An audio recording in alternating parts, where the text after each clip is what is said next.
Hey folks, today we're going to be talking a little bit about the key of E major.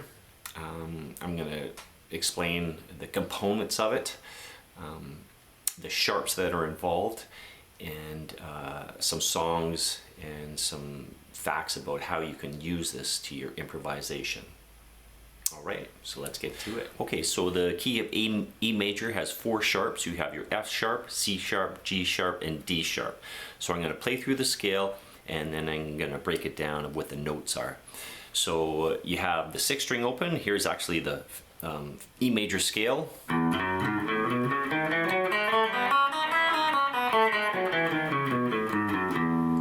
So what you want to do is hit the sixth string open, then you have the second fret of the sixth string, then you have the fourth fret of the sixth string, fifth string open, second fret of the fifth string, fourth fret of the fifth string, then you have the first fret of the fourth string, second fret of the fourth string, fourth fret of the fourth string, first fret of the third string, second fret of the third string, then you have the second string open, second fret of that second string, fourth fret of the second string, and then the first string open.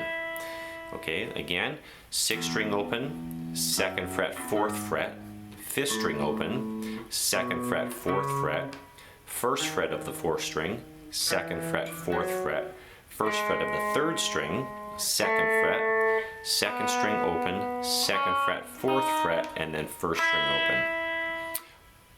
Okay, so the notes in the scale is E, F sharp, G sharp, fifth string open is A, B, second fret, C sharp, fourth fret, first fret is the D sharp, second fret of that fourth string is an E, fourth fret of the fourth string is an F sharp, first fret of the third string is G sharp, second fret of the third string is A, second string open is your B, second fret of that second string is C sharp, fourth fret of that second string is D sharp, and then you have your open E.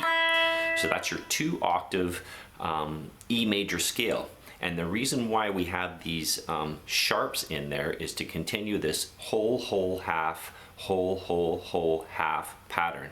That is the formula for all scales. So that's the major scale. And of course you have what's called this relative minor. So you want to be here.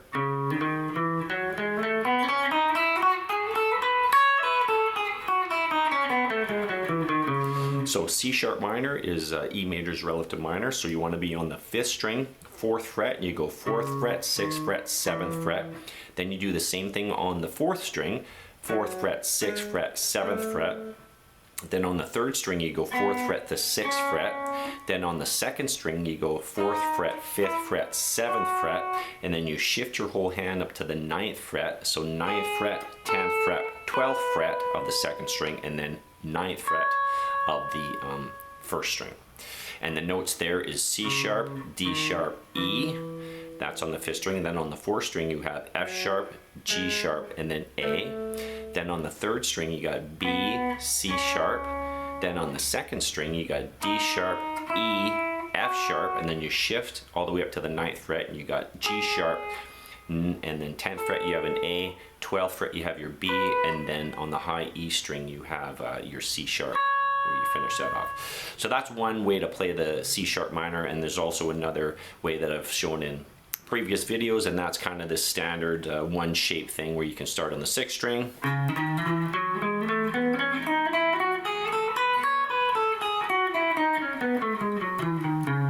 And that's another way to play just a standard minor scale, and that's movable. So that one shape.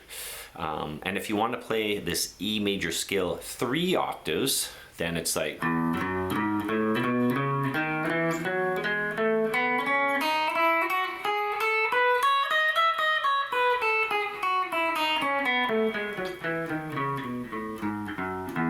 that's your 3-octave E major scale. So E major is a very, very, very popular key in guitar music. Probably one of the most popular that you'll ever come across. And the 1-4-5 progression in the key of E major is E major is your 1 chord, A major is your 4 chord, and then B major is your 5 chord. And then the C sharp minor is your 6 chord.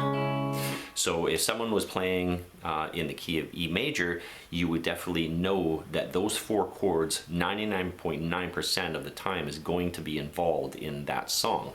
So say someone plays like a 1, 4, 6, 5 progression, and they just do a, that's the 1 chord, then you go to your 4 chord, the A, then you go to your 6 chord, C sharp minor, and then the 5 chord.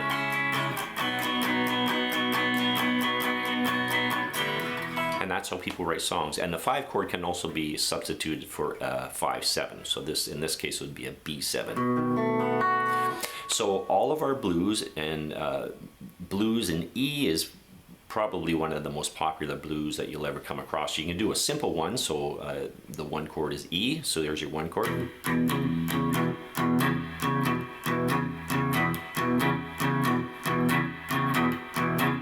Then you would go to the 4 chord, the A, then back to the 1, then it would go to the 5 chord,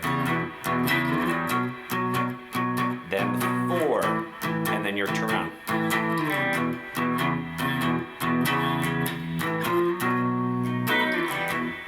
So that's a 1-4-5, typical in the key of E. And then Steamroller by James Taylor is another variation of a blues in the key of E, which is a, then you go to your 4 chord, back to the 1,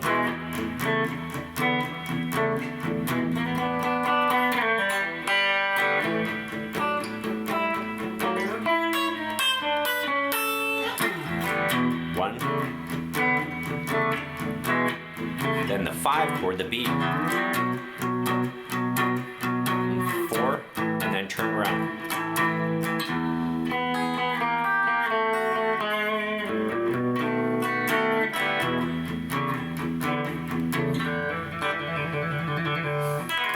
Okay, now a song, so yeah, Peaceful Easy Feeling, you know, Mama I'm Coming Home by Ozzy Osbourne. The list, and Metallica has quite a few songs that kind of are in the key of E major, E minor. Just countless songs that are in this key. So it's a very good key to understand, learn all the components, and recognize that 1-4-5 when you come across it in a song. And now the relative minor, one song that comes to mind is Gravity, you know, by John Mayer. So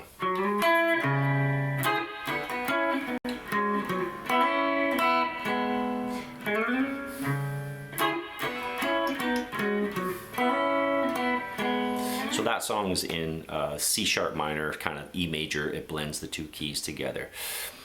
So there's your breakdown of the key of E major. One other thing is some of your triads, so your inversions. So here's like an open on the 2nd, 3rd, and 4th string. So that's basically an E major chord, but just the in root positions, 4th string, 3rd string, 2nd string. Then you got your first inversion, which is that shape there, okay? And again, just you're still on the 4th, 3rd, and 2nd string, first inversion, and then here's 2nd inversion, so you're going to be just barring the 9th fret. Okay. Alright, there's the key of E major. Alright, I hope you enjoyed that lesson. There's a breakdown of the key of E major. It's a really good key to understand all its components, the sharps, recognize the progressions, and when you come across in songs, it's easy to understand the songs and help memorize and build your foundation of theory. Okay, enjoy. Have a great day.